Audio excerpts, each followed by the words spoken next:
The bow in Monster Hunter World is a versatile and highly technical weapon that boasts some of the highest damage potential in the game, particularly when optimized with elemental matchups. When paired with the right elemental build with skills like Critical Element, the bow becomes an unstoppable force, capable of melting through even the toughest monsters in the game. For those who master its intricacies, the bow offers a thrilling and rewarding playstyle that truly shines in Iceborne. So in this video, I want to continue sharing the builds that have kept me hooked for thousands of hours. In this series, I'll walk you through builds you can use, starting from the end of the main story and progressing all the way to the most optimal endgame farming setups. And today, we will be covering the last weapon in this series, bow. First up, for budget builds towards the end of the campaign, as soon as you reach Master Rank 18, complete this event quest, USJ, Ballet of Frost. This will allow us to craft the Azure Age armor set. It's hands down the best set until Master Rank 70. 4 pieces from this set will give us the set bonus skill True Critical Element. Normally critical hits only work with raw damage, but this skill will allow our elemental damage to benefit from critical hits. Craft Azure Age Hair Alpha Plus, Azure Age Haori Alpha Plus, Azure Age Obi Alpha Plus, and Azure Age Geta Alpha Plus.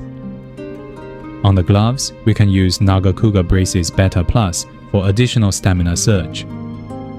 On the charm, Master Charm will help us to achieve high critical hit chances.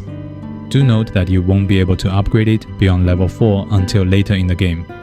Having the charm at level 3 at this stage is good enough. Now onto the weapons. For fire, use Glavenus Arrow 2 from Glavenus. For ice, use Adalesha from Frostfang Barioth. For thunder, use Thundering Strike Bow from Tobi Kadachi. For water, use Laguna Shot 2 from Water Element Tree. And for dragon, use Dragon Seal Outbow 2 from Dragonbone Tree. Ideally, you want to craft one bow for each element and swap them based on the monster's weakness. Now for the decorations, you can just swap out the elemental attack decoration for the corresponding element on the weapon. Here is an example of fire. We should first of all at least always have 3 levels of health boost. This is almost mandatory for any builds. In addition, the Mighty Bow Jewel is also required. This will increase bow charge level by 1, greatly increasing our damage potential. I also recommend Spread Jewel to increase power shot attack, but we have limited slots, so it won't be maxed out. This build should last us for quite a while until we have defeated Furious Rajang and Raging Brachydios and reach all the way to Master Rank 70. From here, a few things will start to change. The new best thunder weapon will be Archbeast Paragon from Furious Rajang, and the best water bow will be Azure Era Soaring Dragon. Master's Charm can also be upgraded to level 4. And on the armor, we will use 4 pieces from Silver Rathalos, Silver Soul Helm Beta Plus, Silver Soul Mail Beta Plus, Silver Soul Coil Beta Plus, and Silver Soul Greaves Beta Plus.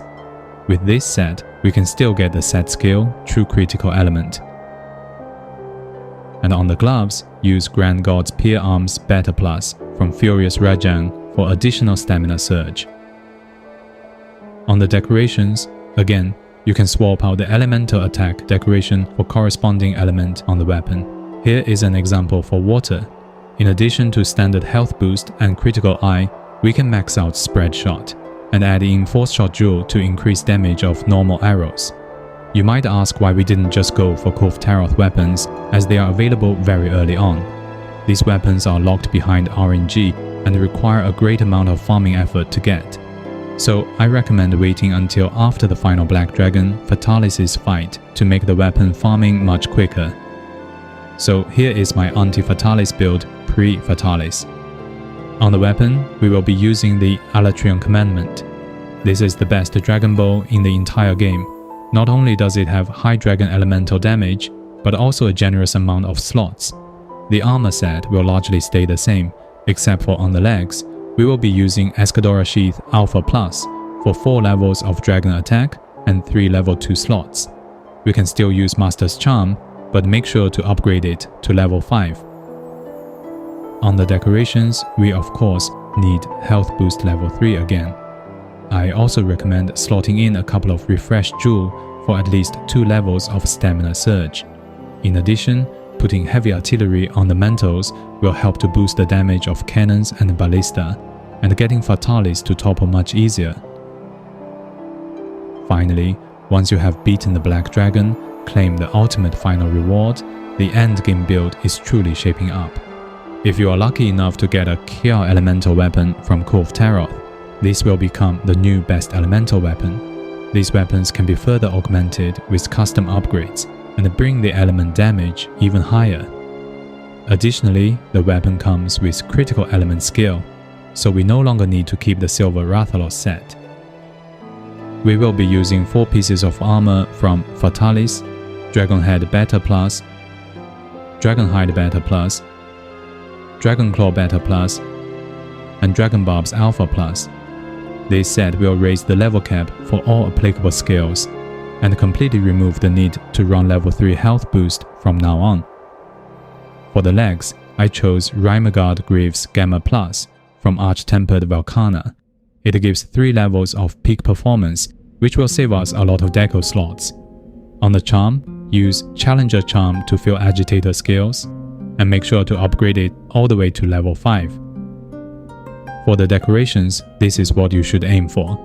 Note that we don't have to max out the Constitution, this is purely for comfort. As you get better at this weapon, you can of course swap them out for Critical Eye or Attack Boost. Now, if you are still looking for a general build that works for any monsters, I also prepared a raw attack build for you. For this, we need to use Bow of Vice and Violence from Fatalis. This weapon is the highest damage bow in the game, but unfortunately it has a very low affinity, so augmenting it with an affinity increase is recommended. For the armor, replace the legs with Kulve Taroth's Wrath Alpha Plus, and the rest of the pieces are still from Fatalis. And here are the deco setups. We can easily max out all damage boost skills for bow with this set. It will become your go-to set for general huntings. Now, it won't be a complete build video from me without a special bonus build. Frostcraft is the single best skill in this entire game, and it also works with bows especially well when you're skilled with dash dancing technique. For this, we need to use Safi'jiva's elemental bows, and here is an example for Thunder, Safi's bolt bow. For the awakened abilities, we want to focus on getting Velkhana Divinity, and the rest can all go into Elemental Hub. For the armor, we of course need to use the set from Arch-Tempered Velkhana. Replace head, gloves and greaves from the Rymagard Gamma set. Together with the awakened skill on the weapon, we can get the unique set bonus Frostcraft. This skill charges a frost gauge when we have our weapon sheathed, and the fuller the gauge, the higher the damage boost for our next attacks. And here are the deco setups. The point of this build is to kill the monster as fast as we can. So you can even take out health boost for additional stamina surge or constitution. Now, there you have it. These are all builds you can progress through from late campaign until the end of time for bow in Monster Hunter World Iceborne. This concludes my ultimate builds for all weapons in this game. If you're having trouble with certain monsters or looking for friends to play with, please join my Discord from the link in description to connect with other hunters. Now, I hope you'll find this video useful. Remember to leave a like and subscribe for more Monster Hunter content. Thanks for watching and see you next time.